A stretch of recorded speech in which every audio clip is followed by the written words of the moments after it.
The Pentagon thwarted Ukraine's secret special operation on Russian territory after Russia asked them to do so. Ukraine keeps destroying Russians' aircraft, this time as far as 1800 kilometers.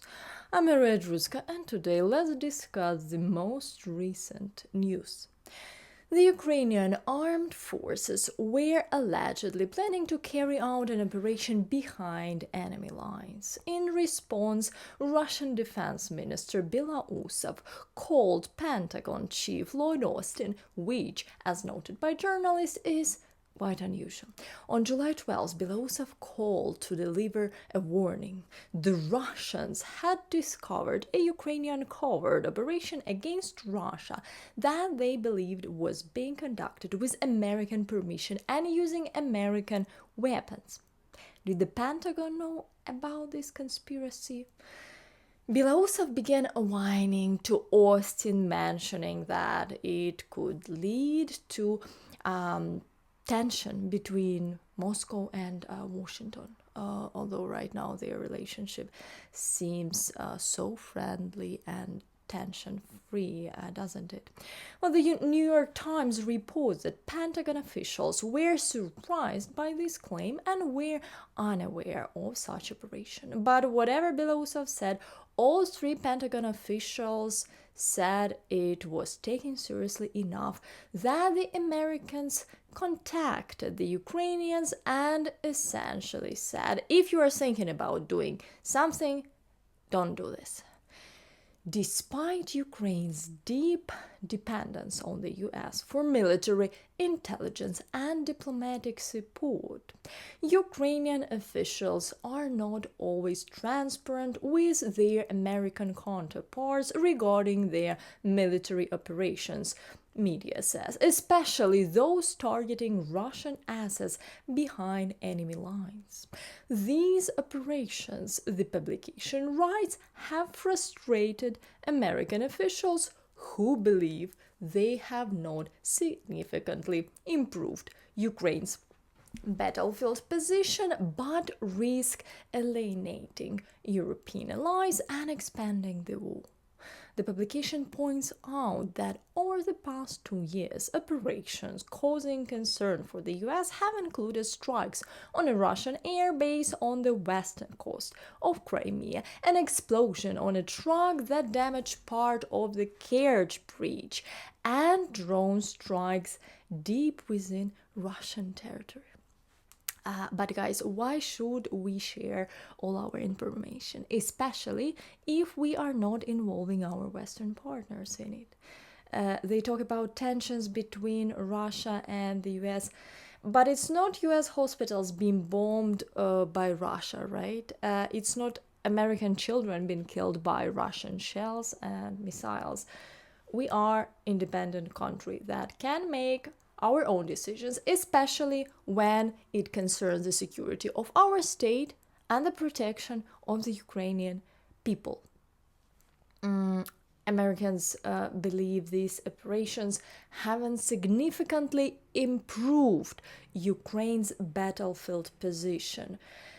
Maybe they haven't improved it on the battlefield, but come on, we understand that the war is not only fought on the battlefield. There is also the enemy's rear to consider.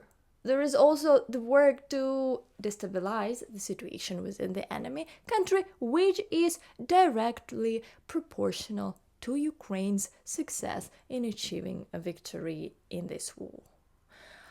Risking alienating European allies and expanding the war? Well, the allies know very well that it is Ukraine saving them from the expansion of the war right now. If we lose, the next in line will be you, Poland, the Baltic states. Maybe we should work more united with our allies on the common goal, namely to completely defeat the enemy, to ensure that the enemy doesn't even think about going further, like occupying half of Europe, for example. The publication notes that Ukrainian officials declined to comment on the issue. Kremlin also refused to comment, and the Russian Ministry of Defense did not respond to a request for comment. Well, imagine the situation. Russia, those bastards, bombard Ukraine every day, destroying and erasing settlements from the face of the earth, leaving us without electricity, without water, bombing hospitals where children with cancer are being treated. And they are calling the US and complaining that Ukraine wants to carry out some secret operation on their territory. Are you out of your mind? Where did they get such audacity? And the US, guys, I'm sorry, I know many Americans are watching me, but do you think it's like normal? So we are allowed to fight, but you can only defeat ourselves with one hand, the left one, and you are right-handed.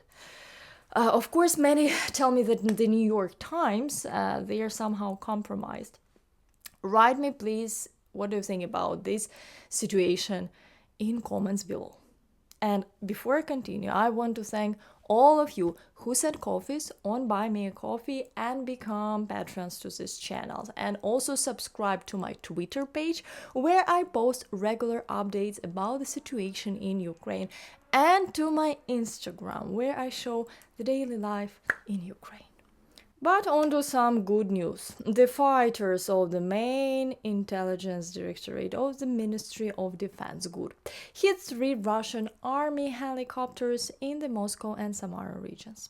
On July 21st, around 3 in the morning, the GUR carried out a sabotage at the Mil and Kamov Helicopter Design Center, Moscow region. The result was the destruction of Russian Mi-28 and Ka-226 helicopters.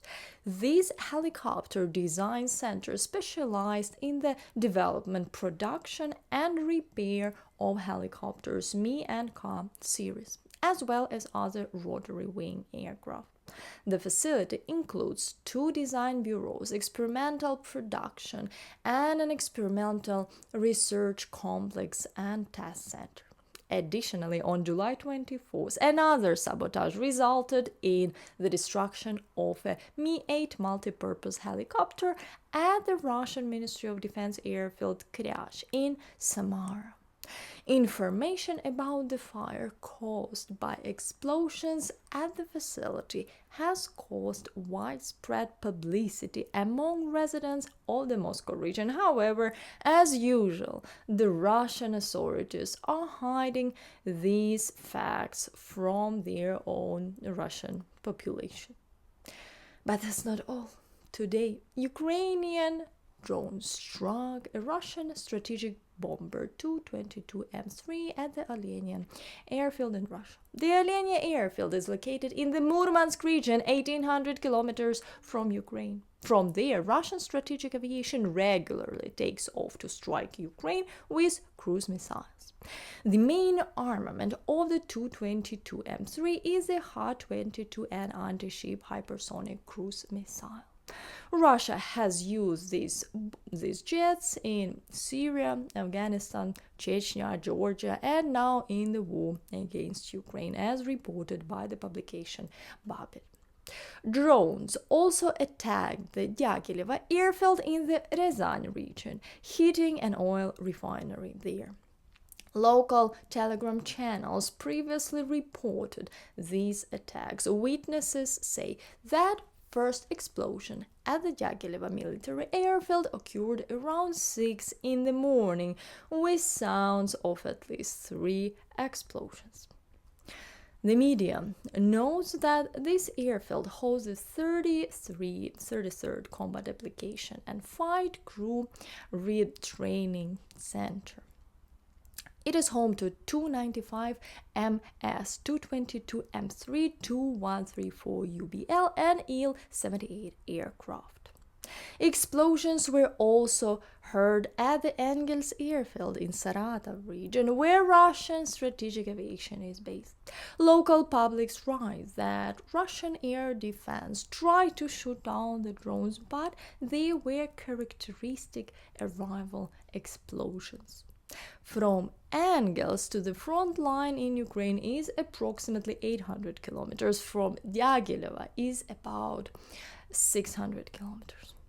The Russian Ministry of Defense reported in the morning about the work of air defense in the Belgorod, Ryazan, and Saratov regions and claimed the destruction of 3 drones. The Russian department remains silent about the Murmansk region in its report. So, guys, what do you think about this news? Just think about it. 1800 kilometers. This is a phenomenal and seemingly unprecedented case. So, we will eagerly be waiting for more details. That's it for today, and I want to thank all of you for supporting Ukraine, watching Ukrainian content. Please like this video, and if you really like this video and you want more videos like this, you can support the channel's development on Patreon or buy me a coffee. See you soon, and Slava Ukraini!